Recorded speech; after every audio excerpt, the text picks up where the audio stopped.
Welcome to Book Club, where we talk on video about things we read with our eyes, or in some cases our ears, right, James? You know me. Yeah. On this, I actually am very curious about that. When I ask you questions about the voice, this edition, we are focusing actually on Project Hail Mary, a book James suggested. Thank you, James. Spoiler alert, I guess. We loved it, or more or less. I think we really enjoyed the book. So speaking of spoiler alert, yes, everything from here on out is a full spoiler. We're gonna talk about this in detail. If you haven't read the book yet, too late. What are you waiting for? Yes, don't pause this. It's a live video unless you're getting it in the future, and then pause it. I'm not sure, whatever. But yes, so we are going to talk about Project Hail Mary. It is the latest book by Andy Weir, who you may know as the author of the book that became the screenplay that became the movie you saw, The Martian. That Matt Damon guy. Yeah, Matt Damon. No, wait, that's not quite accurate, but close. James, since you're the one who suggested this book, please walk us through the basics of why and the synopsis. Sure. So Hail Mary is Andy Weir's third book, and this one is more in the vein of The Martian. We follow Ryland Grace, a scientist of sorts who wakes up on a spaceship, Project Hail Mary, but he doesn't have any memories, and he knows that he is now alone and hurtling towards a foreign sun, only knowing that his goal is to save humanity from its current plight. It's a great movie pitch, great elevator pitch. Somebody, whenever he put this out, I think they did already buy the screenplay before the book was done. It's going to feature Ryan Gosling, I believe. Yep. Oh, well, I'm on board. Very exciting. Yeah. So, and I think at this point in Andy Weir's career, it's, you're writing a book, can we option it? But in this case, I actually think this, like you said, it runs really well for a easy narrative. So why did you originally read this book? I think it was something you had already read, and then like a lazy person, you just said, "Why don't we just read this book I'm reading?" And we all just said, "Yeah, all right, fine, we'll read the book you're reading." Well, so I'd read The Martian, and I prior to the movie, and I loved it. It's like this, an incredibly quick read, really easy to read, despite being technical. Yeah, technical, right? And full of a lot of cool stuff. And I read his next book, Artemis, which was fine. Like we read that and talked about that. Yeah, it was okay. It was not The Martian. He tried a really different narrative style. It just didn't quite suit, I think, his style of writing. So it made it slog at points. But I had heard good things about this book. So I decided to pick it up, and I was pleasantly surprised that it read similar to The Martian. And then I think it is just enough different going on with it that I don't feel like it's retreading ground of The Martian. Like it isn't Martian harder. Yeah. Yeah. Well, but it could have been, right? In a way. Very easily. Martian with higher stakes. I was concerned in the first few chapters that it was going to be The Martian, but harder. Right. But then chapter 6. Yeah, that is the pitch, right? It's just The Martian, but instead of just Matt Damon's life in the balance, it's all of the world's lives in balance. I'm not sure how much more the stakes are higher. I don't know. I think very highly of Matt Damon. Matt Damon, all of humanity. Yeah, they're about equaled out. So I think Michelle and Gwen are a little bit more like I was going in on this, in that we were all reading like 40 books each, which is not normal. Normal for us, but not normal for a person. What did you two feel when I'll call on one of you at a time, I guess. Michelle, what did you feel when you were like, all right, put the book down or not put the book down? It's a James recommendation. Yeah. Yeah. You never know with him. Wow. I'm not a sci-fi person in terms of reading. I like sci-fi movies. I'm usually not really one to really fall into sci-fi books just because they tend to be. I like to read for leisure. Mm-hmm. I don't really like to read for I can't even read Game of Thrones because there's too many character names. I can't follow it. It's too Fair. much. I want to read something to just kind of decompress from the world and just enjoy it. This book, I read like the first 2 chapters. And I was like, and then you were all like, oh, but the book. And I was like, okay, well, now I have a deadline. And then I read all of it in like 3 days. Oh, Not like back to back, but like, a little section here, a little section there, and here. And it went so smooth. It was great. I really liked it. I recommended it to like 4 people. Not that anyone listened to me, but maybe now they'll see this and they'll be like, yeah, maybe you should read that book. I was even like, I have a PDF of it. You want to read it? I mean, no, I don't, because we don't take things off no, there. not at all. No, our libraries were not ordered. We all have physical copies of this book. Actually, why don't you explain this little comment from our audience member? You never picked it up. Is this a knock against your choice of reading, James? I believe it's an audiobook knock. We'll say that.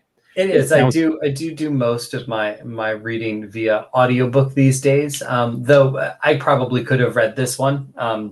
It does read easy. It's just time with the kid and everything. Most of my free time is the 45 minutes I'm alone in my car on my way to work. Right. And when you're not crying, right? Yeah, I know that is. Get a good cry in there and then start the book. I'll throw to Gwen in a minute, but I want to put a pin in 2 things. Go back to the quality of the audiobook. I'm very curious about it. And I forgot the other one because, of course, the kid. No. Because we keep mentioning easy reads, which makes this sound like it's very simplistic. And I think we should expand upon that in a little bit. But before we get into that, Gwen, what were you reading and how did you decide to juggle this? You have respect for James. I'm sure you value his opinion. Yeah. I do. James and I have done a lot of reading together, actually, over the last couple of years. Yeah. And, outside of non-pro stuff, we've talked about books. So I feel like I bring you down to my level. I'm like, here's this really easy read. And Gwen was like, I'm done with it in 45 minutes. Yeah, that happens sometimes. Not so much that they're easier than other things I read. I read a lot. So, some of it is more complicated than other things. So when we were talking about this, I was reading Bridgerton books and I was like, I just blew through them and it's fine. And then I picked up Circe, which is by Madeline Miller, which is like a retelling of Greek myth, which is, I would say, like a heavier, more literary text, if you will. And I really loved that one. Yeah. But for completely different reasons. I usually like fantasy a little bit more than I like sci-fi, and Circe is a little more in that fantasy land. But I do enjoy a good science fiction novel. I enjoy almost every genre if it's well done. So this is well done, I think. I was, like I said, a little concerned in the beginning that we were getting Martian Part 2. The first few chapters, I was a little bit like, well, when are we going to get to the exciting part? Because James was like, listen, the beginning's a little slow. But then you get to this point and it's like, oh my God. And then you're going to not want to put it down. And that's exactly what happened. So I was just sort of waiting. And at first I thought maybe James lied. And I was never going to get to it. It happens. Something was super exciting to him that wasn't grabbing my attention. But then I got to chapter 6 and aliens, and it was we're there, okay. And then I read the rest of the book within the next 24 hours. Awesome. So I like many of you, I was juggling books. Actually, one of our viewers asked, "What is our favorite nonfiction books?" Which is a good segue. Thank you, Karen. And if you want to leave a comment on YouTube, Facebook, or Twitch, we will respond to them. So please do. So I was actually in the midst of reading 2 different books. One that I really just got my foot in the door, and it was very small. It was a novelette of Flatland, which I think I talked about in one of our podcasts. It's this book from the 1800s, and it was harder to read than you would it was not difficult to read, but there's still linguistic issues about reading something that's timely. And it was really deep and complex, and it's using geometry to sort of map out human interaction. It was really great, and I'm reading it, and I'm like, this. I don't think I'm going to get a chance to finish this before I get to the next book. The book I was halfway through was a nonfiction book, The Dark Heart, which was like this true crime novel that I bought for my wife and I, so we could bond, and she never read it. So I'm halfway through it, and I'm like, all right, I could push on or start a new book, or maybe we could just do this where we all read our own books and just get together and talk. Let me read a chapter of Project Hail Mary. And I read it and I was like, I'm not going to pick up any other book. This is what I'm doing. And I think that's what that's what some of us, what we mean by easy to read. It's like it flows so smoothly. One chapter pulls you into the next chapter. The concepts, even though some of it's pretty, lofty science, it's still relatively, it's amazing. Well. Yeah, and it's explained well by a junior high school teacher, which is a great narrative device. Yes, making him be absolutely. the viewpoint character. So for all these reasons, highly recommended. But you, of course, are watching this or listening to this podcast, so you've probably already been sold. So let's talk about actually let's talk about that first section, right? Very basic, establishing an everyman character who's the viewpoint character. I love that they picked a junior high school science teacher for this. I felt it was a little hard to believe, but Yes. I really did enjoy the mechanic of him explaining things to us. Once I you love tell my us about his colleagues. background, it makes Yeah, a little more.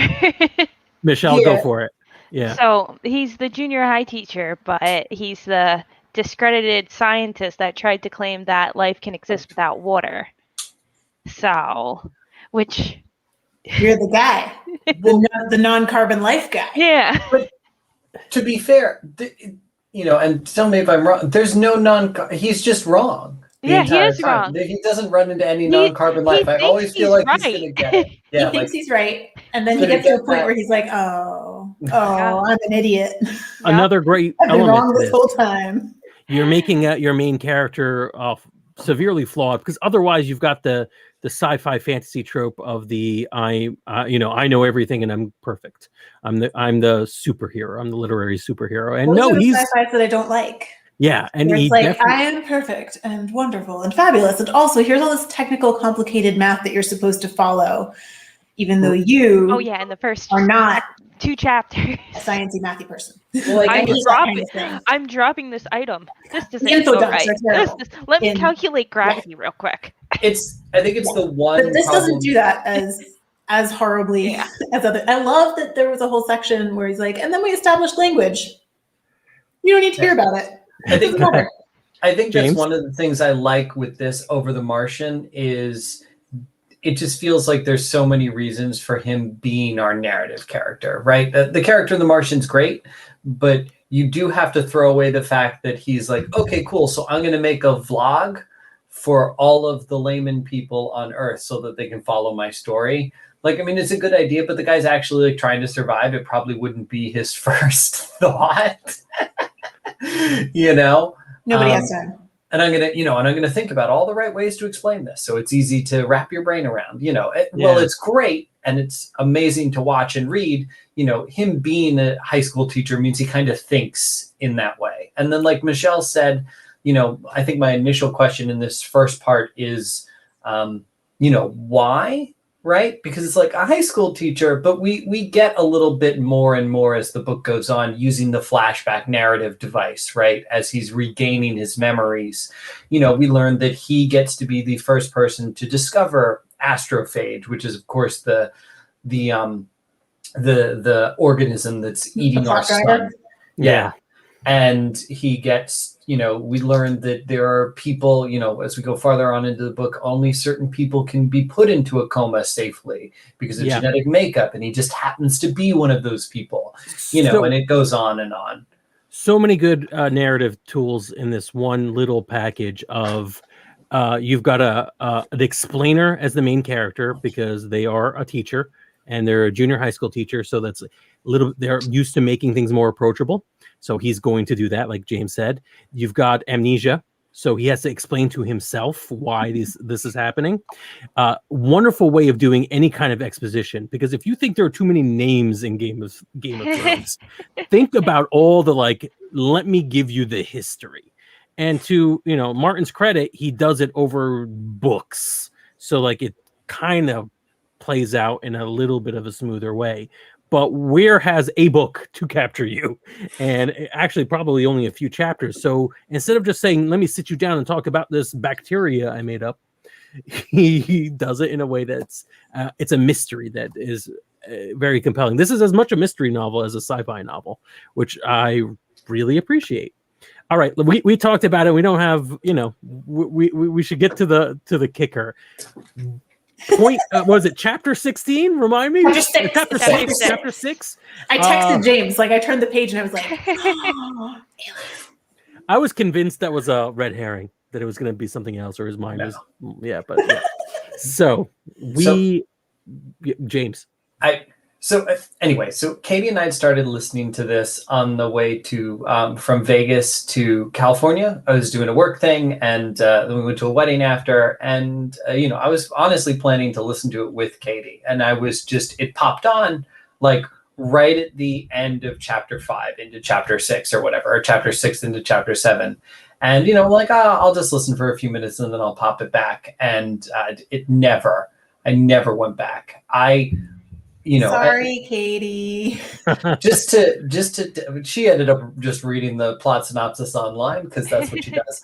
But I just so you have a little background about me, I would give a lot to be the first person to interact with an alien species. Just how cool. I was immediately drawn in when we get the blip A, right? And the ships connect, and wow, because it takes this from something that's like a Martian clone and makes it into it's just an exploration of life and communication, and wow. Yeah. Michelle, as a person who likes creepy things, what did you think? Please define creepy. Anything that can literally creep on the floor. I hate spiders, so when oh no. So when Grace is just he looks like a giant rocky spider and he almost screams like a little girl. I would do that too. I was that girl. I was the kid that was not supposed to stay up late and watch the scary stuff on TV, and I did anyway with my older sister, and I had nightmares for 3 years that I was going to get abducted by aliens. So I feel I've gotten through the trauma, and now I can read books right there. I would not want to be the person. You remember Scooby-Doo and Alien Invasion? That movie scared me so much as a child. The novelization's even worse, I tell you. Ooh. So I guess graphic. I've grown in my decades since then. Let's see. Gwen, what did you so you messaged James as soon as that happened? Yeah. It was whatever late o'clock at night it is when I'm able to have time to myself to read. And I was like, aliens. And then I didn't go to bed for another several hours more of reading. Because it's exciting. Because like James said, this is a turning point. We've gone from mission to save human/humanity, also mystery, figure out who I am, what's going on, to, we're interacting with other life. There's other life out there. There's other civilizations, intelligent life, to figure out how they got here and what we're going to do. And I also, at this point was where I started to see more of the humor in the book. Like there was definitely humor in those first few chapters, but this is where it got really funny for me when he starts interacting with Rocky. And, I just love the line that he gives, that guy has one human gesture and gosh dang, is he going to use it, about him just constantly waving back and forth at each other. That just cracked me up. Well, it's because I really appreciated that. Communication is inherently funny and awkward. It's framed so perfectly. everything about getting to learn about Rocky, about the Iridians, about their species, just becomes so fascinating. It's my favorite part of the book. I mean, I audibly gasped when, we're talking about how the Iridians did space travel, and because they, so for those of you following along, Iridians can't see. Well, not in the way we see. They don't have eyes, they use sound, right? A very powerful form of echolocation. So space travel to them is odd because it's entirely done by sound, but because they have no way of, and as they're talking about the death of Rocky's crew, I figure it out at the same time, like the book's figuring out. I'm like, they don't see light waves, so radiation would be unknown to them, right? They all died of radiation poisoning. And this species that decided to go into space without knowing about radiation is just incredible. But all these little things, it's fun because it's real science, but it's like the world mechanics in Magic or in a magic-based world, or in a very bizarre, right, big sci-fi fantasy sort of thing, right? There are rules to the world. So Andy Weir gets to make up the rules to Rocky's world while having it grounded in our reality, and that was so much fun. Right. What I did enjoy at this stage of the book. So I think by nature, I like to puzzle things out, right? I like mysteries, but even when watching fiction, and I think maybe James can attest to this, I'm extremely annoying.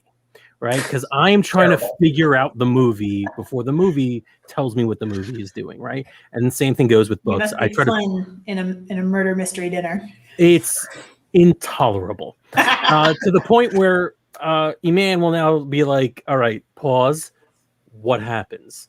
And I'm like, "Probably these things happen."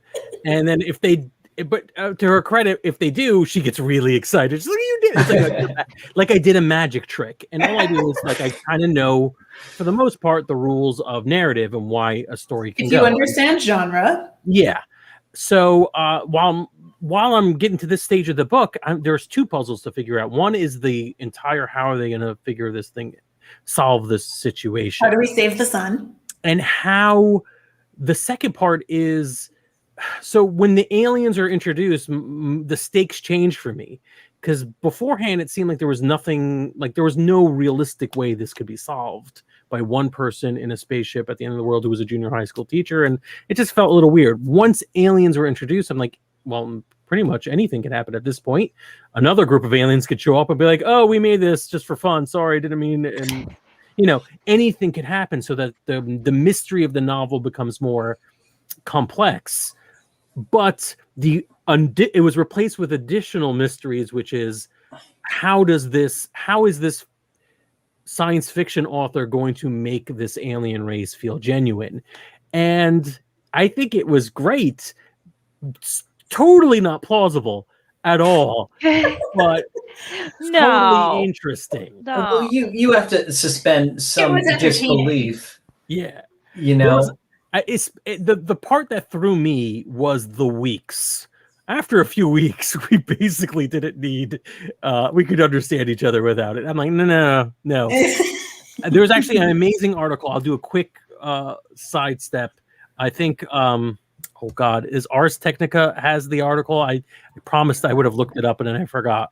Yeah, it is Ars Technica, and they described that the big problem with this scenario was the moment where, when they were discussing proper nouns, he just ends up calling Rocky because his name for himself is just a bunch of whistles that don't mean anything. Ooh. But he was able to explain what grace meant to Rocky, and Rocky said what the word grace meant in his language. And it was like, whoa, grace is really complicated. How the hell did you have time to describe what grace meant? Aren't you supposed grace to be has a morality behind it. So there's so much with weeks. You have to almost be like, let's stop talking about the danger to our worlds. What are the nuances of grace to you? Just call them a bunch of. It's a science book, not a linguistics book. I mean, but Well, yeah, there linguistics is is science, right? Yeah, it's Like, definitely it's a choice. It's definitely a choice. They're like, for narrative purposes, we're going to say that this worked out, and I don't mind it. It didn't destroy me. It was like, oh, throw this book in the garbage. But it was definitely a choice that I think if they didn't make that choice, and we talked about this a little bit in pre-production, we would have had something closer to Arrival, right? yes. And that's a little heavier in many ways and maybe not as enjoyable. Gwen, Arrival's do you want? not a fun movie. It's Yeah, just a really so- good movie. I don't We know. said spoilers. We said spoilers for Project Hail Mary. We won't do spoilers for Arrival, but maybe tone is fine. So, right? okay, so if you haven't seen Arrival, check out for a few minutes because we're going to talk about it. So Arrival is the Amy Adams space movie. I don't care enough. So I just heard Michelle say I don't care. It came out in 2016. I saw it in 2019 when I was like super duper pregnant. And it does a couple of things that are narratively similar to Project Hail Mary in that the story flashes back and forth between like big alien problem and the past for that individual character. And the big aliens show up and basically knock on a window and start communicating through their whale noises. And they look kind of like giant spiders. And that, I think, is sort of the main similarities there. But Arrival is also dealing with questions about like time travel, which the aliens in Arrival don't experience time linearly, and Right. when they begin to communicate, neither do you, which Right. makes this infinitely more complicated. right. So, So and like where Rocky is effectively a rock spider with a human brain in it. Correct. Like his morality, his right. selfishness, his altruism. I'm wearing the shirt today with the bandolier and the Chewbacca-ness because he was like my little spider Chewbacca. He's like a sidekick. He was an engineer. yeah, I had thought all he this was cleverness. like a R2D2 but made of rocks. Either way, if that's the only language you know, because we're idiots. Yes, Project Hail Mary is a buddy comedy in space. yes. Arrival is like a tearjerker on Earth with aliens. For Because sure. of the sort of backgrounds of the characters. So it like sort of reminded me of that, but Ryland Grace does not have like the tragic backstory that Amy Adams' character had in Arrival, which is a big Yeah. difference. So like sort of the emotional heaviness is really different. And then how seriously they're treating the alien species is really different. Yeah, and also like the point of what the story is about, right? This is about communications, overcoming things with science, overcoming things with reason. So for this story to work well, and it does work really well, you focus on getting them to work together. So now that now we're squarely in the buddy cop portion of the book, what did we think, James? The best. But no, it was really, like I said, it was really well framed. Getting to know Rocky was amazing. Their friendship was amazing. I mean, this book would have been nothing special with Rocky. It would have just been the Martian to Martian harder, as we're for someone who people are complimenting this book, we're really hitting Andy hard. Andy Weir hard on. We loved The Martian. The Martian was great. The movie was good. Matt Damon was entertaining. Drops a lot of F-bombs, which my high schoolers are like all about. So it makes it a great book to recommend to them because, you know. Yeah, there's no cursing in this book. Yeah. No, there wasn't. Yeah, there was a lot of like, all shucks and geez. Yeah, and all Well, shucks he didn't and curse 'cause he was a middle school teacher. That's another He cursed like once or twice. teacher thing. Although let me tell you, as a teacher, we curse. Okay, we just don't do it in front of children. Yes, exactly. If there were no children, as soon as he knew that there were no children in that spaceship, he would have been dropping the most faculty lounge door closes and out come the F-bombs. I think okay. One of my favorite parts too, though, about Rocky is not just the fact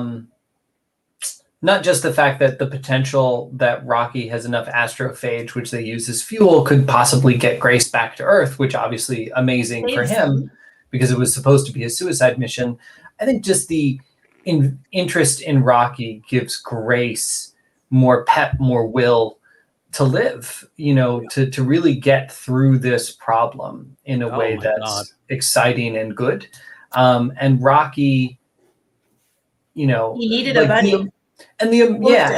the emotional attachment to them is really believable. You know what I mean? I mean, for a lot of reasons. One, because they are the only two people out here at the end of their known worlds, doing this thing. But I'm going to tell you, I cried for the rock alien when I thought he might have died. Right? Like big tears. Because I was definitely. like, no, not yet. That had old Frank rules about no animals may die in this movie, or I'm not going to watch it. Yeah, Not interested. I'm not interested. I don't care how many people died. Doesn't matter. And I like how he was a little realistic too about like doing things that could have messed things up. You know what I mean? Like even when he tries to save Rocky, he could have harmed him.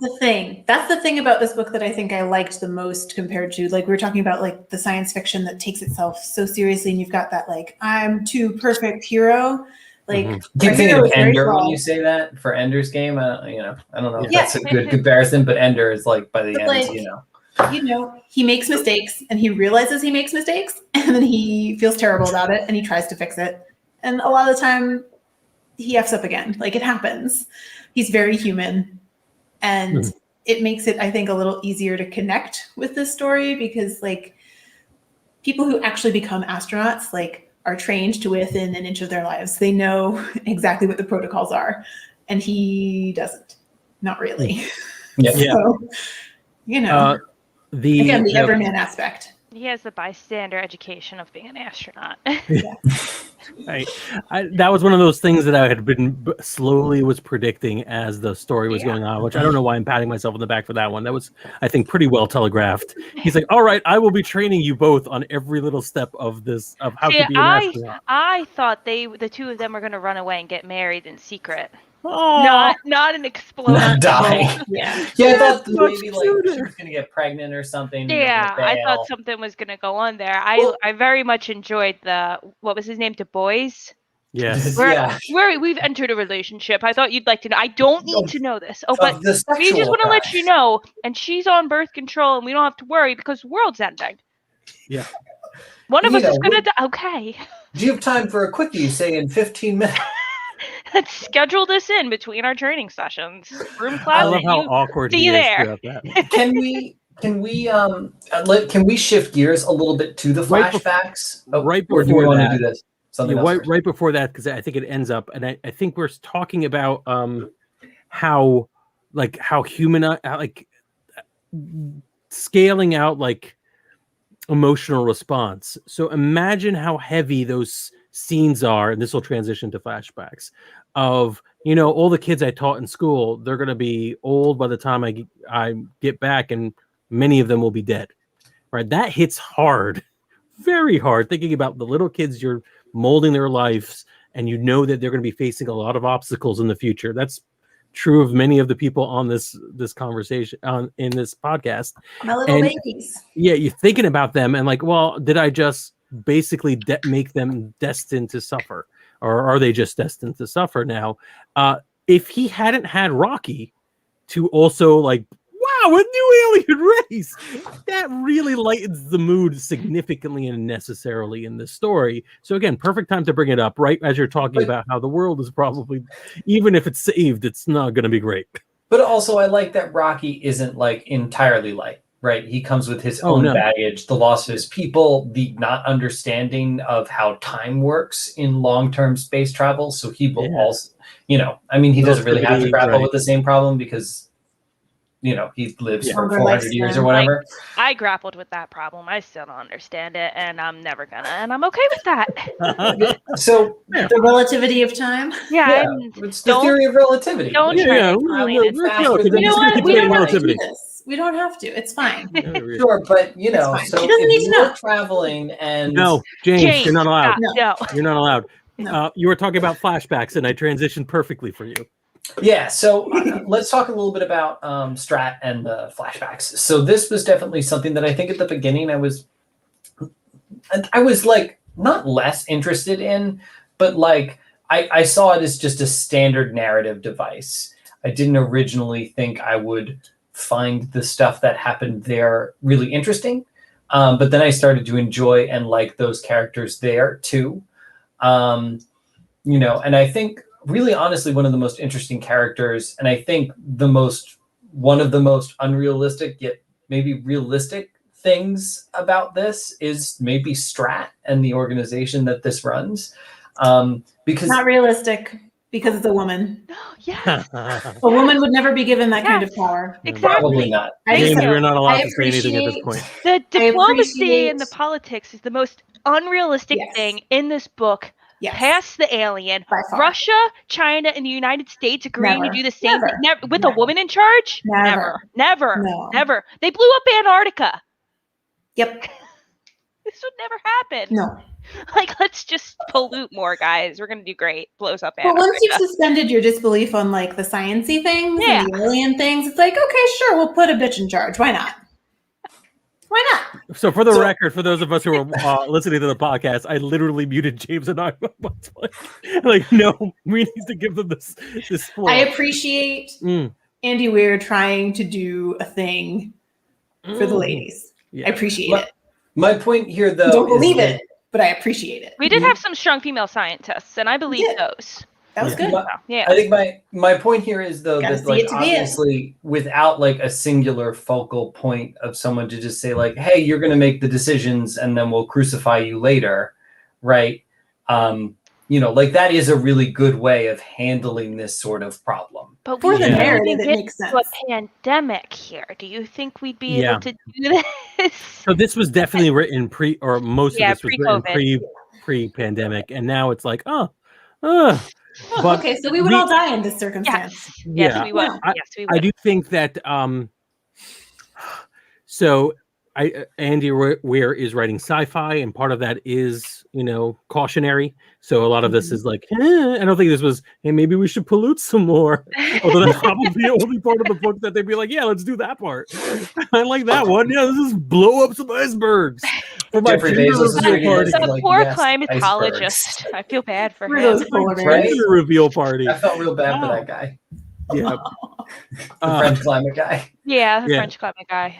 French climate guy. I wonder who's going to play. I also caught myself many times during the reading of this. Like, who's going to play this? Who's gonna And play I that did guy? not picture Ryan Gosling. I did not picture him as the lead. I'm fine with it. He's a good I think actor. of him But, as more of a serious actor, and I see this more as a comedic role. but I literally pictured my one of my high school science teachers. I believe my chemistry teacher. I Me wanted too. us all to. You did? Did everyone else picture a high school? I was thinking of one of my 7th grade teachers. So- One of my Nice. coworkers was like the guy in my head. Appropriate. You don't Yeah. want to know who my person looked like, Gwen. Was it you? No, Was it it you, looked like James? Andy. Was it Andy? Oh! It was like Andy. Yeah. Oh, that's good. Yeah, it wasn't exactly Andy, but like it was definitely in basically my Andy. mind like an Andy facsimile. Yeah. Andy. I can understand that, especially because of, like we said, the not cursing and the aw shucksing and the. Yeah, Basically it's what just his Andy is. attitude. He's a teacher. You know. It fit in there. But what about So my sorry, I uncle sent David your Children? husband I off gotta- to space to die. Just gonna throw that out there. Gwen's spouse Andy is so that podcast people don't Yeah. know. What. He's a good human, though. Yeah, he would. But is he a coward? Well, so Are we can gonna we get talk to about that? Interesting Sorry. enough, I pictured Andy as Rocky. I apologize. I don't know why. I just The Labrador. Oh my god, sized who are they spider going to have Rocky's voice Andy. that? Are they going to have somebody voice that and it be an astronomically high-paying actor, like how Oh. Vin Diesel is Groot? Well, so I There- That wonder- would be funny. Well, but so I wonder how they're going to do it. So in the book, right, when they were doing the audio, right, because I don't think this movie would the be. Alan Tudyk, if anyone voices it. Probably.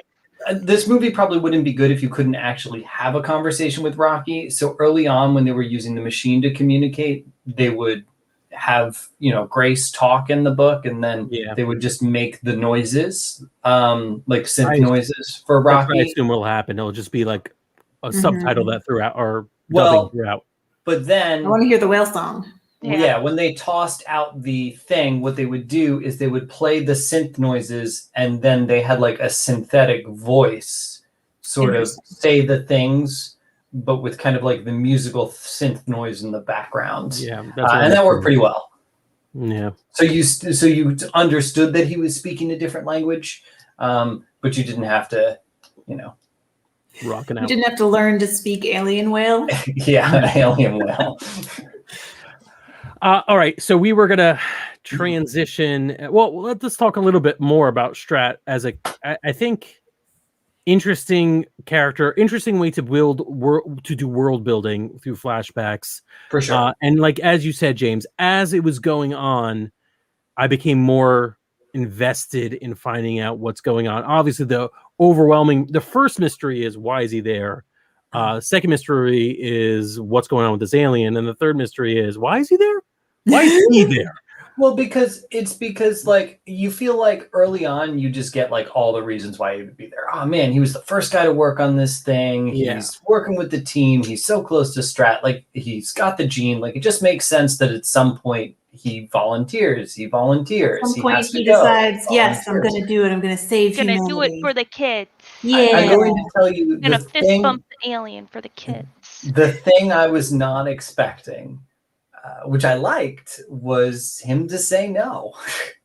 Right? So when our two other scientists died, the main one and the backup, and Strat goes to him and says, you got to go. It's you. Like you're the only other person who can fill in at a moment's notice. You're not the best choice. The other available choice, though, is what? What She was was her? like a Colombian scientist that hadn't gone through any of the training and would have had 2 or 3 weeks to learn everything. She was like a biologist of some She was sort. like a student or something. Right. She wasn't even done with her PhD. Yeah. Not ready. But she was willing volunteer. Yes. Yeah. There were thousands of willing volunteers. I mean, so if you want to know how insufferable it is to be be in my head, I did figure it out, or I thought about it as a consequence. So at some point I'm like, all right, they're building up. We obviously know that it's not going to be him, but we know he is the guy in the sea. So what happens to Du Bois? Why is it him? Why does everything line up for him? I'm like, well, clearly the explosion happens, and I'm like, all right, this is good. But right after the explosion happens, I'm like, doesn't feel like this is going to be enough. Something else is going to happen. I think he's going to refuse. I think he's too scared to do it. But I don't know what will eventually, it'll probably be a heart-to-heart that's going to change it around, which would have been like the most stereotypical way of resolving that. So again, knowing the genre shortcuts doesn't really help. It just helps to know what's obvious. We went imprisonment and drugs. Yeah, and the misdirect, the thing that I forgot about was the amnesia, which was something I was very interested in the beginning. I'm like, why did by the time you get to the end, you're like, what amnesia? I just don't remember it from the coma, just like he assumes it's from the coma, which is what they planned the whole time. Right, and the misdirect was brilliantly handled, and that made that so. Like for a person like me who always tries to ruin things for themselves, I love it when somebody is like, no, I'm still going to make this interesting for you. I'm more clever than you are, Frank. Yes. Thank you. And it didn't occur to me until I was reading it. I'm like, oh, yeah. Okay, good. But he's going to be. See what you did there. I think it also makes it more impactful. I guess I'm used to in the genre, he would obviously just be the big damn hero, right? Yes. But he doesn't get that choice the first time around. So I think it's even way more impactful when, he finds out that they've accidentally bred astrophage to be immune to its cage of xenonite, and his potential friend that he's now only known for a few months out in the ether. And his entire society. And and that friend's entire society is now race. Yeah. Is now lost, and he has a backup plan, so he could potentially save his home planet and Rocky's, but for him it's a suicide mission again, right? In his mind. And it removes that impact and throws it back in with so much more impact, because suddenly like these are choices he's had to make, and you could ask whether he would make them if given enough time to think about it.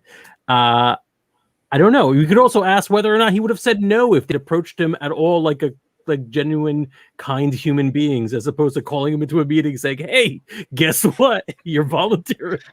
Voluntold. Yeah, I feel like they really well done. kind of tried to approach him gently. Was the at Chinese guy. first. Yao Yeah. did. Chinese, Yao Yeah. did. he jumped in and said, I don't want to go if you're not doing this willingly. Thank Yeah. you for the voice. It wasn't even a wasn't Chinese, stereotypical voice. It was just you're it like, was supposed- this is a commander. Well, he was a commander. that's what I was going for. Serious. He was Yeah, the no, I commander. Yes, stern. there was a little bit, but a lot of that scene built up and helped me like realize he's gonna say no. He's definitely gonna say no, and he said no. But I thought it was gonna be a heart to heart, and we had the heart to heart, but it was still no. And it ended with prison guards. Think about the Yeah. children, Grace. Do it for the children.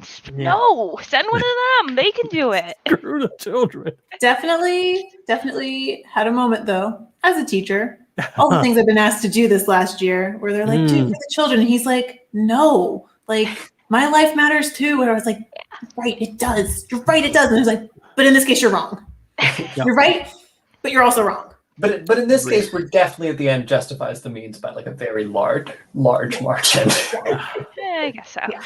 Yeah, it's well executed final twist, and I love the way the next chapter opens up with like, oh, I see how it is, because I was also thinking that in the same phraseology in my head. Oh yeah, so I'm a coward. Oh, That's also a really interesting way of phrasing it, though, right? Because of the amnesia. He's like, I've learned something about myself. That like obviously I probably also assumed I was the big damn hero, and that's the reason I'm here. But I'm terrible. Oops. but And then he turns his ship around and he goes, but would a hero or would a coward do this? And he redeems him. Yeah, and I really at that point, that chapter and on, it was like marathon reading. Everything was high stakes. My didn't notes stop. for the last like 4 chapters are like chapter 26. What? Chapter 27. There's not enough time here for this to end how I want it to. Chapter 28. Are you kidding me? Yeah, just What like is that. I like, love that like moment. it all like just like it was like 15 pages and suddenly it's like, yep, we're done now and everything's fine. But Michelle, that's like kind of the best part of reading a book is when you're close to the end and you're like, oh, there's not enough time. Oh no, there's not enough time. How are they gonna do it? How are they gonna do this? How are they gonna fix it? That happened to me in another they book, do. but then I found out there was another book, and I thought it was the last Well, one. that's what I was why thinking. I was like, I don't read series. I try to avoid series. I know it's hard, especially in fantasy. It's impossible. But when I'm like, don't tell me book 1 of a million. I don't want to hear that. I mean, I get excited though sometimes about series because it's something to look forward to if it's an author you like and you enjoyed the first. Like there are like 3 books coming out in September that I'm excited about, and that's all I'm excited about for September. There are good things about it, but no. So when Rocky realizes that Grace is outside, I was like, Fred. Yes! That's when I And got then he it. goes, I can't believe it hit me so emotionally. Grace, friend, you're here. You're here. I know. except it's actually like The emotion's still there. I know. Yeah, And I thought the epilogue was really sweet too. it was. And I love everything from it, from top to bottom. So I think Even though that he's like dying. I love the Me high Burger. Yeah, gravity. meat burgers were definitely a Me winner. Burger is great. Burger. I love that he's teaching Oh, European Teaching with an children with organ. his like ridiculous pipe organ. I'm He gonna would learn. definitely probably know how to do it by then, though. Oh yeah. Yeah. Sure. It had Like, been like sound engineers like can recognize decades. hertz and tones. Like it is possible. We just have to believe that he is not tone deaf for that. maybe success. also Joe- did band. I can get on board with that. You know, maybe he was the band. We'll show teacher. Ryan Gosling singing. He was their band teacher. He was Yeah. teaching them human music. Yeah, He's like, well, "All no, right, I'm saying all like right." in his past life, obviously he was the science teacher, but maybe he also did extracurricular. Or Yeah, you're like you never know. basically required as a teacher. You got to do something. You No, got it to definitely- coach this or Do you think teach he had It this. definitely tenure? makes sense that he was a science teacher. They didn't know about radiation or, Do you you think he had tenure? I'm not sure. I Yes. think it's so yeah. difficult. Yes. So what I He said really he'd been did teaching enjoy. for a number of years. He definitely had tenure. He had spent a lot of time making his classroom look really cool with dead stuff in jars. And he had all these bean bags, and that's an You get investment. to do You all don't the buy games. You 10,000 can't bean do bags that in one until year. tenure. No. Yeah, you're right. That takes time. Collect that over the many, many years that you've been at the district. So this got really deep, deep cuts. But what I'm not a teacher, really, but I work in public. what I really enjoy about this last chapter is prior to the last chapter, they save the day, right? They know they've got it. He saves his friend. They're on their way home. You assume things are going to be working out pretty good. And the title of this last chapter is I think it's chapter 30. Am I right? And it's 30, but it's in base 6 in Rocky's home language. So it tells you with one like weird character what's gonna happen, right? They made it enough where now he's speaking or chaptering in Iridian, and that's so graceful. That's so well written. I'm sorry. It really is a great way of establishing it. Rocky sounds like he understands language, like Earth language better. So he's speaking in more complete sentences now. He's using the proper terminology for things. It really is. And everything else we talked about how, Grace seems comfortable. And I would say we book but very heavy with gravity. Yeah. Well, and Rocky too, though, right? Like, not just speaking in the same language, but like, you can tell instantly, like with the food stuff, right? Like you can tell instantly that they're like, old friends, right? Yeah. Like the sort of stuff, obviously that you don't talk about with other people. Like it's like we went to the end of the world together. We can talk about anything, like because obviously food is a no-go for Rocky because it's weird. It's real weird. I love those little cultural. Yeah, there was that, like, I loved that when they were like, whenever it was like, oh, like I forget how they phrased it. But it's like, I sleep, like you watch. I sleep, you watch. But it was like anytime anything came up and they just kind of said, well, this is a culture thing. It was just accepted and he just moved on. We should adopt that. We should definitely adopt that. If anything, if there's any lesson that can come from this, it's that. It's human thing. Don't worry about it. So I'm just gonna start saying Michelle thing, and I'm just gonna do it, and everyone's gonna just you can't question me. In fairness, we do that anyways, Michelle. In fairness, all right. No, book nerds talk a lot about like opening lines and everything, and I think there are some amazing opening lines in literature. But I would say this book has one of the best closing lines ever. 12 kids raise their claws. Right? It's who here could tell me the speed of light? 12 kids raise their claws. It's such a weird thing. If you don't know the book, what happened to the book, it's like almost scary in a way. But if you know, it's the most touching, normal thing. And it's so sweet. And I love the whole thing is about like preparing the next generation to survive, and that's really just an amazing, well done book. I also like that Grace still kind of remains Grace. Yeah. Right at the end, the fact that people in real life aren't big damn heroes.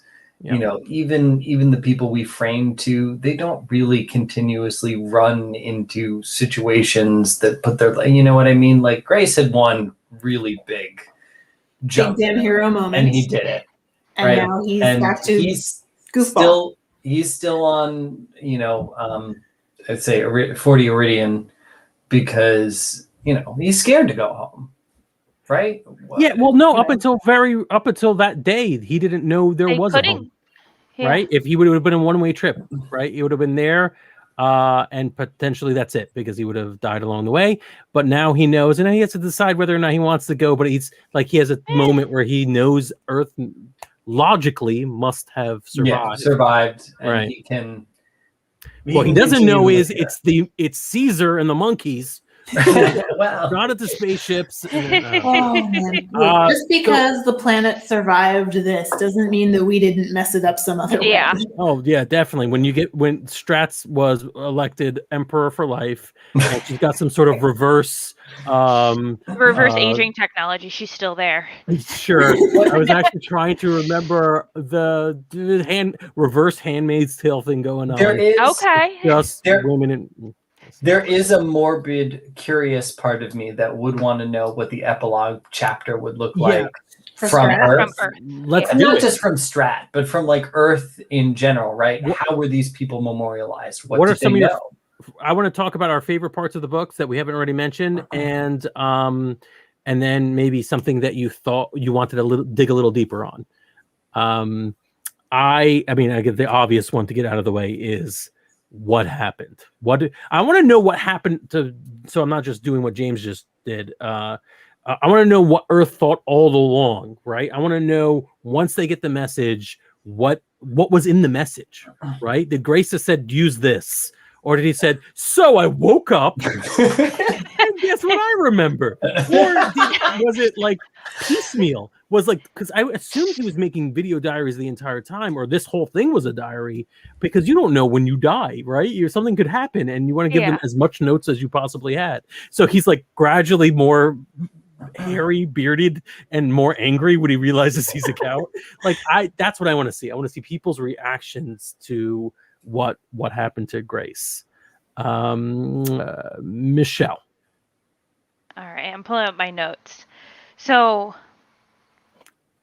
something that took me a really long time to figure out, and I don't know if anyone else figured it out. I'm assuming everyone else figured it out. Hail Mary, full of grace. His name is Grace. Yes. And the Oh rocket ship God! is full of grace, and I'm not No. religious, but I don't remember how it came up in I was at a wedding, probably. That's what it was. I was at a Catholic wedding, and that came up. And I'm sitting there, and I'm like, I was reading about. I'm like, It's wait. a pun. I'm like, because it's like an unusual name. Well, not unusual, but it's not like his name's John Smith. His name's Rylan Grace. I'm sitting there, I'm like, huh. I don't like that at all. Grace. I didn't think about it. No, I don't like that at all. No. Now let it sit uncomfortably with you too. This also reminds me very quickly. How did they have time to put Grace's name on the mission patch? Did they re-embroider things? Yes. I guess. What are the embroiderers doing? They're like, there were a lot of people might as working well on like the a couple of spaceship, days. the boat. Like I said, it was an iron-on. It was just, Not a big Yeah, deal. but they had to re-embroider the name Grace in the There's thing. it's You literally don't just think he had there's a like sewing patches machine. for You other just did- things? I don't know. That's the part that breaks. I think the whole Credibility for team me. had patches on all their stuff. That's Glenn, one what? of those things that they'll fill in during the movie. You'll see him in the project shirt prior with his name on it, so it'll be like a non-thing in a movie version. Gwen, what about moments that you really love that we didn't touch on, or what you wish they had focused a little bit on so we could find out more? I feel like I already said this, but I appreciated the humor. And I liked sort of the quirky side characters. Like, you don't expect to get quirky side characters in a one-man suicide mission Yeah, the planet book. the Like guy who built the Dimitri. Beatles. Yeah, But we got the guy with The crazy Beatles. explosive guy. He Yeah, was real he was weird. my favorite. I He's love great that. at explaining science too. He's just like, it go boom, and I'm like, this is great. This is Got high it. level. I like him. Yeah, so like just sort of the random side characters, the quirky supporting cast. Yeah, that's what I liked. I also, Michelle just pointed out the pun and the humor. The humor is good. There's a lot of jokes in there. He got a lot of jokes. The fact that it was Hail Mary and they were just like, maybe this will work. Yep. Let's stick job, Grace in it. It'll be fine. Yeah. James, It'll do you be have good. anything you'd like to add before we go into the most important part of this podcast, which is Rocky art? I mean, Rocky art for the listeners. I stand by that. If we were in this situation and someone guaranteed me I would meet aliens, I would be on that ship. That's But what if they were Your loved mean ones. aliens? What if they were What if they were hostile?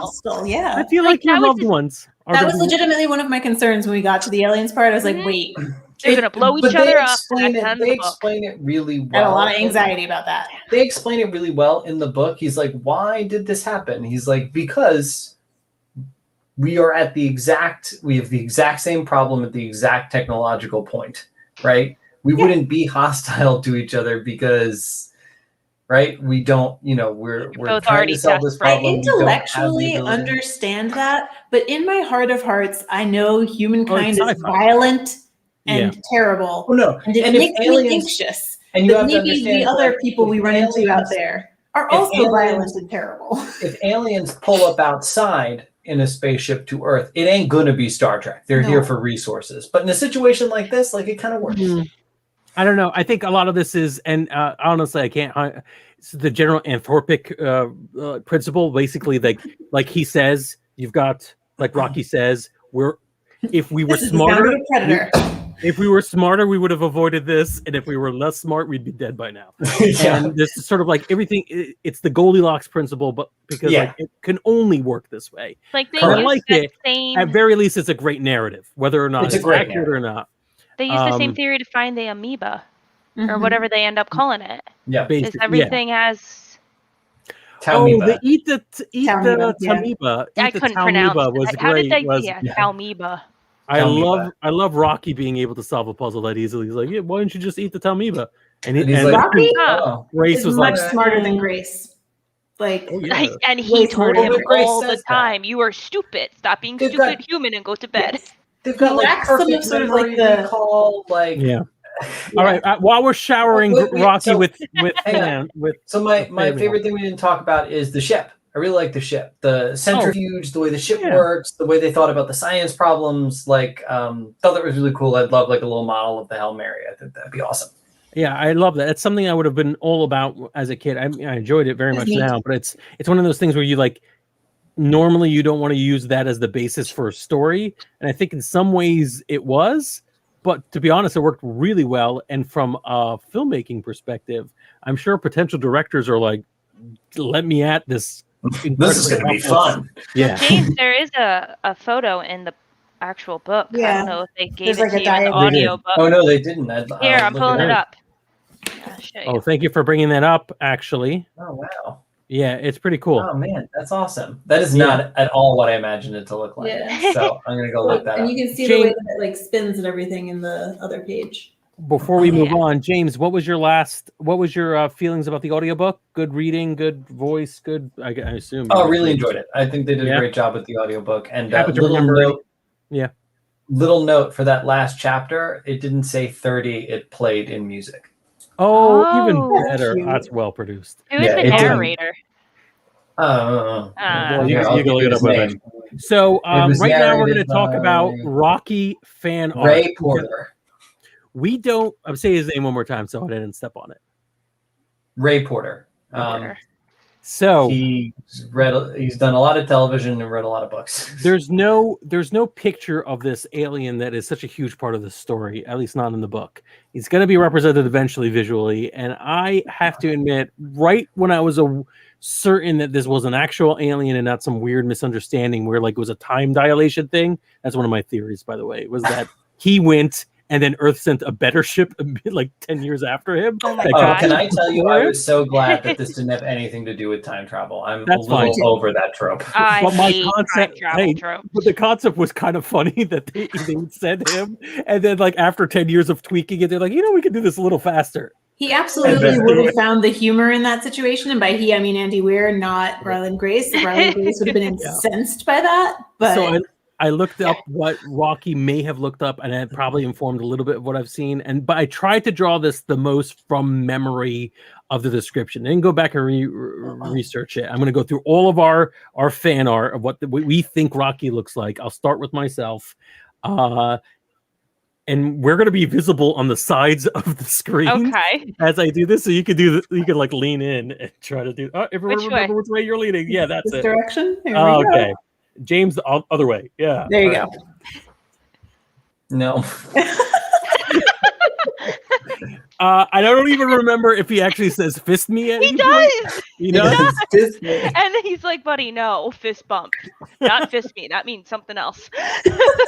So you could tell I got the, you don't have to keep doing the straighting your necks if you don't want to. You could tell I got the vaguely pentagonal body. The bandolier was the big thing for me. The fact that he had a bandolier, not just for chewy reasons. Oh, I forgot about his bandolier. That's a cute way of showing all this stuff. So yeah, that was I had many different ways I could show this art, including like a share screen, but I wanted the stupidest way possible. Of course you did. Of course. So next I'm going to go with James's. Nice. All right, ready for it? Yeah. Oh. Fred's question? Fred's question. So, but he's got the 5 arms, and he's got the 3 little talons on each arm, Little and that's triangles. not. And then I tried to make him like Rocky, but I kind of pictured him a little bit because he said carapace, so I kind of pictured it more like ovular, like a spider, but without a head because he didn't need one. And then the things are supposed to be like texture that he's Rocky. And then I tried to draw his breathing box. I forgot about the bandolier. That's the box he uses to breathe. And then I made little music notes for a friend. I like that you got his language in there. I think you may have been the only one who cute. did that. Let's find out. Let's go to Gwen's art next. Now the major crafting starts coming in. Uh-oh. Oh my Wow. gosh! This looks like concept art for Rocky. Like this Yeah. looks. So Look at your signature. We gotta call up the producers of the movie. I think we could. You could get I'm on ready. this. yeah, so at first I was like, I'm gonna draw him from like an above angle and then a front, and then I was like, neither of these is really exactly what I wanted it to be, but good enough. Is that his fancy rock dress? Yes. Like his like I just thought it was so weird that he has like a shirt that has a Well, head. and on it, but he doesn't have a head. I loved how Grace described it. He's like, it looks weird, but it must sound amazing. And I'm like, that's so neat. Yeah. I like the way Gwen's. I don't know. I hope I sound okay because I don't have a headset mic. But I like the way Gwen's Rocky is all thigh, like very like thick thighs. Listen, Like, it's a bit he dancer. he like hangs off of the Yeah. He'd be strong, like right? 2 legs Yeah, all the me time, too. and then has All leg. others to do other things. So like you gotta hit the gym if you're gonna be doing that kind of thing. All arm Absolutely. You day. gotta be a Yeah, it's muscular all rock, noodle. okay? All right, My and Rocky's a noodle. last but not least, Noodle rock. not like arts and Multimedia. crafts, multimedia. Rocky. Whoa. I love this. Does yours move? Oh, Whoa. I like the glitter, the little I love it. sequins. Thank you. I Sequins really are got nice. into this last night. Uh-huh. I had to pull What is it? it's culture. Don't ask questions. Yeah. No, Yep. but what's it made out of? A paper bag. I was just going to ask, is this like a paper bag situation, Yeah, or are we looking it more at like Wow. a construction paper? It was a takeout bag because these are the Love only it. Sharpies that I have, and they're all multicolor. I I love think it. Frank and I got lower grades on the project than Gwen. Oh, and absolutely. Michelle. A+ work, Michelle. Thank you. Honestly, I think we should auction off this original art to fund things, and it would be amazing, absolutely amazing. Speaking Just of wanna- amazing, For book the was super great. fans that I are just in have that it right very here. narrow. Yeah. Oh, look at that! Oh, Look at it is a good touch. Look at of- that. Mine's downstairs. that. Look at Mine's that. right here. I have it in my bag. You can pull it Yeah, out. the people who don't have shame for what they made. So, like, here's have the it thing. here. On the back is a rubric because that's who I am. Oh, see, That's on the more back of mine authentic. was work papers too. Right? It's you can see Recycling is important. That's what we thesis learned. statement and We have learned that recycling is important unless it becomes very, Yep. very dangerous, and then we have to burn. And then we got part of the up ozone. our carbon output, Yeah, right? absolutely. yeah. Frank, you're this right. was- We should absolutely auction these off to the very Yeah. niche market of non-pro super fans who are also Andy Weir fans. Yes, absolutely. So- Andy Weir is tenting his fingers. He's like, "Good, I can get a copy of this, and then we can get that lawsuit going." It was an excellent read. Hats off to you, James, for the wonderful suggestion. I'm also going to recommend the Ars Technica article by Lee Hutchinson, which goes into much more detail about the squishiness of language and linguistics. A really fun article. And actually, speaking of that article, he makes a point describing the way sci-fi works with linguistics, and then there is the Andy Weir and the usefulness of how it's presented in this book, comparing it to C.J. Sherry, again, I don't know how to pronounce that, the Foreigner series, which does something completely different with language. So there is a book suggested in this article that were two very similar looking races, humans and these things that are basically bipedal humanoid-looking things, think they are speaking the same language, but then get into a pretty severe war because they are definitely not. What's the book? So in our it's language, love spoiler. means love. In their language, love means murder. Like that type of effectively, like that. according to the brief synopsis of this book, basically yes. Okay. That there was a Alright, I can get language into that. differentiation where they just did not understand. We both had agreed, humans and this alien race kind of agreed that this is our communal language, right? We know what we're saying. We're all like, yeah, no, we understand. But then later on found out that our words for things were completely different, and we were Kind at of like odds. when you get into different dialects and you're So it's- accidentally telling somebody to, screw a potato. It gets really interesting. I've actually experienced that in my own household recently, where I used a phrase that I thought was a playful jab, but apparently in a slightly different dialect, it is an incredibly offensive term. It's like one time I said yeah, bug fun. under my breath, and my mom thought I said something else that starts with an F that I don't know if I can say on this channel. And I got in a lot of trouble. And I was so confused because I was like 6. Yes, like, where did you hear that word? And I'm like, I don't know, all over the place. Because one of the things about this book that's a little hard is like they wouldn't even know that they were wrong. Right, they wouldn't know because they wouldn't have the basis to understand that. So I think the book is called The Foreigner series. That may be called The Visitor. We talk about it off channel. We need to discuss what our next book will be. This might be a good idea. It also may be too deep or too science fiction-y for us. But if you have any ideas, why don't you leave comments in this YouTube or Twitch or Facebook video, depending on where you saw it. And then definitely subscribe to us on YouTube and Twitch, the only place that gives us the moolah that we need, so we don't have to sell our original art to keep the engine going. We're still willing to sell these beautiful masterpieces right here. I'll mail it out. For the low price of any amount of money you'd like to send us. Just subscribe to any Patreon level. Yes. I was going to say, we're definitely specifically the really high one where it's Michelle reads a chapter of an audiobook to you. Could be this book. Does that still exist? It's still there. Someone's going to deep pockets. One day. Read to me. One day. Yes, this has been a lot of fun. Thank you all for joining us, whether you're doing it live or on the recording that will come up almost immediately. I can't wait for the next book, because honestly, reading is just a whole nother level of just putting the world aside and just imagining and having fun and relaxing. I really do enjoy it. Beautiful escape. It really is a great escape. And this was a great book for an escape because, things ended mostly okay. As long as you don't look at the earth. Probably all right. They figured something out. Probably I'm fine. sure it's probably fine. We didn't kill each other completely in the time we were waiting. So yeah, at least enough survived, and one space program. We're good. Jeffrey Bezos. Jeffrey Bezos. Wait a minute! Did you just have a Jeffrey Bezos theme song? No, have you not seen that? Oh my God, Frank! You live under Rocky. Like you got Honestly, I've been so much happier now that I've not talked to. I know I'm not on social media. I'm not paying attention to anything. I'm just reading books by candlelight. It's really the way humans. The joke was that Bezos's program. It doesn't matter. I hope not. It doesn't matter. I don't need any context for this. I'd rather believe that James just made up an impromptu theme song. That's probably a better way to live.